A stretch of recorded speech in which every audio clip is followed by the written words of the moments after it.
Good evening. Welcome to A Push Talks. My name is Emma McCabe.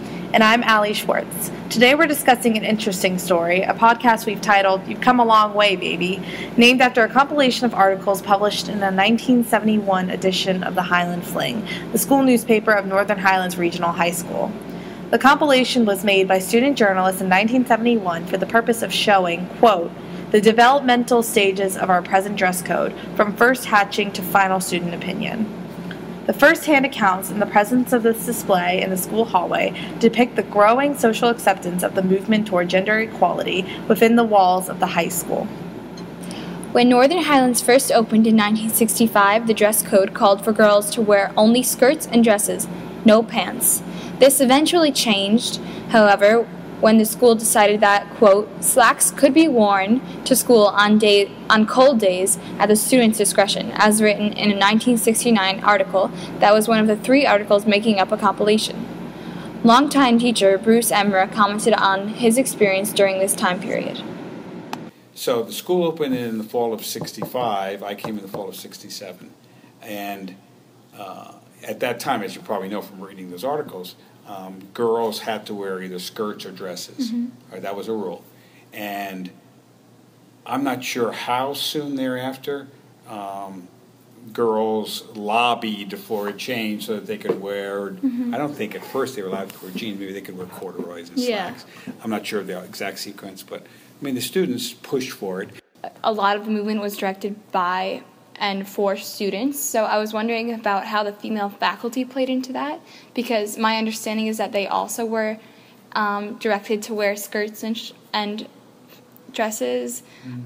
So were they in favor of the movement, or did they help with it at all? I just don't know. I'm in a total vacuum of knowledge about that. It's kind of interesting. I'm trying to think of what female teacher's been here the longest. But then again, I guess your lack of awareness of that is also an indication that they weren't outspoken about it. Whereas in the 1969 Northern Highlands yearbook, no girls were depicted having worn pants or slacks, the 2014 yearbook exhibits the current reality in which girls embrace multiple types of fashion which may previously have been deemed masculine. In fact, when current Northern Highlands female students were confronted with this information, they exhibited surprise and nearly outrage at the idea of this past dress code. What do you normally wear to school? In the winter, I normally wear leggings, and in the summer, I wear shorts and a t-shirt or a dress. Yeah, leggings are definitely a staple in my wardrobe, but in the spring, I like to wear dresses and sundresses just because they're easier to put together as an outfit. Okay, have you ever gotten in trouble for wearing something inappropriate or been called out for it? No, I have not. Are you aware that when Highlands was founded, female students and faculty were not allowed to wear any kind of pants? Instead, they had to wear skirts and dresses. Really? I didn't know that. That's really interesting. That's cool. That would probably be, annoying not to be able to wear pants, but that's nice that they dress nicely, I guess. So, is it more an annoyance when you hear it, or is it more do you think I feel like it's an annoyance because they're telling you what you can and can't wear, like a specific style you can't wear. Like if they told me now that I couldn't wear pants, I'd be upset. They can't really tell me what I can and can't wear. Right. It's interesting that girls today had no idea that they would not have been granted the right to wear certain kinds of clothing had they been students 50 years ago. Meanwhile, female students at that time had to confront these examples of sexism on a daily basis, and this discrimination played an integral role in their high school experience. This is another example of how when freedom is achieved, it is often forgotten that that freedom was once something that had to be fought for. And without the brave individuals that did so, us female students and faculty may still be wearing dresses and skirts every day. In response to the question of whether her experience in school differed from that of boys, 1969 graduate MccabeSchwartz said, "Oh, come on. This is the 60s. The boys were, kings. And we were, the girls were going off to doing teachers or nurses." Wow, Allie, it's incredible to think that this is the kind of Highlands that previous generations knew during their time in these halls. I couldn't imagine trying to combat such discrimination while also trying to deal with the everyday stresses of high school in general. Still, the phrasing and existence of the school dress code of today potentially indicates the remains of the previous society of misogyny and the lingering sexism. The language in the student handbook right now, they've used for a long time this language, attire can't be disruptive. But they've intentionally kept that, I think, pretty broad because, they don't define what disruptive is. Do you think, because when I hear that term as far as dress code, and looking at it from a more feminist point of view, which is how we're trying to approach this project, is that disruptive dress reflects the male idea of female, the female figure, the female body, as being serving its purpose only for males. So a girl can only dress a certain way and can not dress a certain way based on how it's going to affect her male classmates or her male teachers.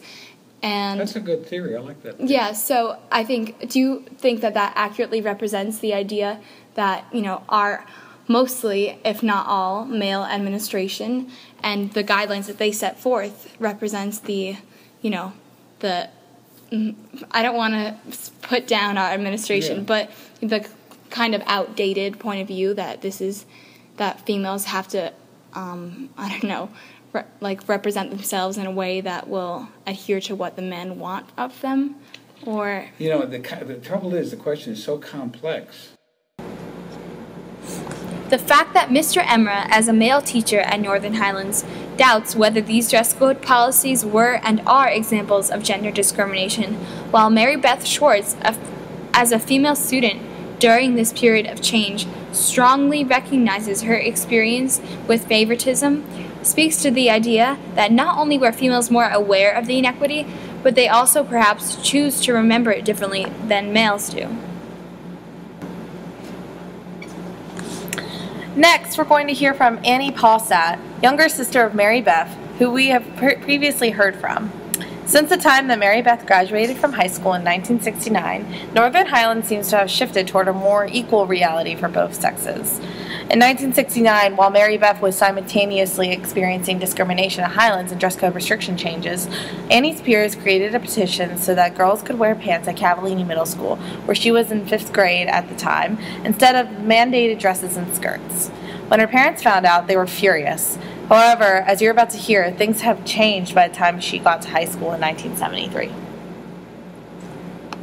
high school, we wore pants and stuff. I don't recall ever wearing shorts. Mm-hmm. As a school, I think girls can probably wear shorts now, but I don't remember being able to wear shorts. And then the boots, like the high boots, were big. Mm-hmm. I remember that. Were parents, Grandma and Grandpa Schwartz, were they okay with the fact that high schoolers were allowed to wear pants? Do you know that? Oh, yeah. Yeah, they were fine with that. By that time, I think it became more acceptable. Mm-hmm. So just in those couple of years, there was already a sort of change? Yeah. Oh, yeah. Someone who grew up during this time is very aware of the change and how quickly it came for girls as far as dress code in Highlands. However, someone like Mary Beth, who graduated at the onset of such a large change, views her time at Highlands in a very different, nearly one-dimensional way, highlighting male superiority. This connects to the discussion about how the same events are remembered, or rather forgotten today, and a reminder of the past, in this case, a fling article posted in the hallway, might come as a shock to those who had no idea about the things that Annie saw during her time at Highlands. How would you react to a quote from a fling article from a 1969 edition discussing male reactions to the recent change in dress code for females that allowed them to now wear slacks? Not feminine was another complaint registered, and it was commented that the girls looked like they escaped from a circus. The boys claimed that the atmosphere was too casual and not enough businesslike, and the school is being downgraded. I think it is unfair for only males to have been able to discuss their opinions on the matter because it's what females are wearing, not what the males are wearing. And if I was a student in 1969, I would be offended and angry by this article. For wearing pants to school, I think that's a bit of an overreaction to someone wearing pants. No, that's not okay. Yeah. And if someone tried saying the same thing nowadays, what would you? Oh, I think that would be really... I don't think people would say that, but if they did, it would cause a big problem, probably within the female population. Why do you think that is?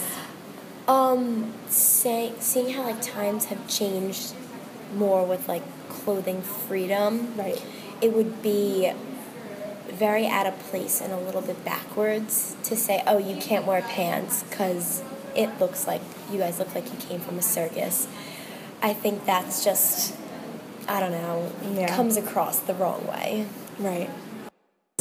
Someone with a distinctly different view of the gender dynamic in the building would be a current female faculty member, in this case Miss Monahan.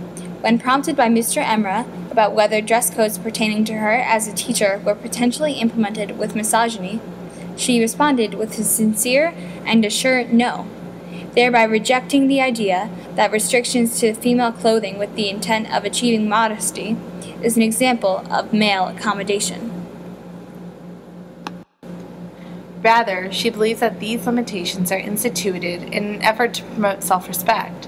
However, perhaps the idea that self-respect is achieved through modesty for females is in itself an illustration of past ideals and still lingering perspectives of limited female sexuality. While certain examples of inequality may still be debated at Highlands, we seem to have come a long way as a community as you compare the previous account of Mary Beth, the former student, and the account you're about to hear from Mrs. Monahan.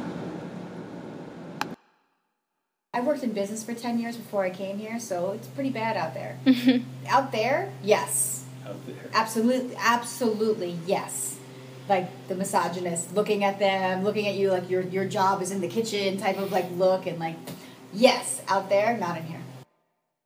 Even though we at Highlands may still have our faults, the display of these old fling articles, the discrepancy between former and current yearbooks, and these personal recounts tell a story of how Highlands has grown over the last few decades. Having been formally restrictive in terms of gender roles and dress, this school now exhibits laxer gender discrepancies. For example, the child development and foods and nutrition classes have both male and female students, and girls soccer gets far more attention than male football. Well, thanks for tuning in, and if you have any personal information related to the topic, call us at 201-555-APUS and let us know what your thoughts are on the issue of dress code and gender discrimination.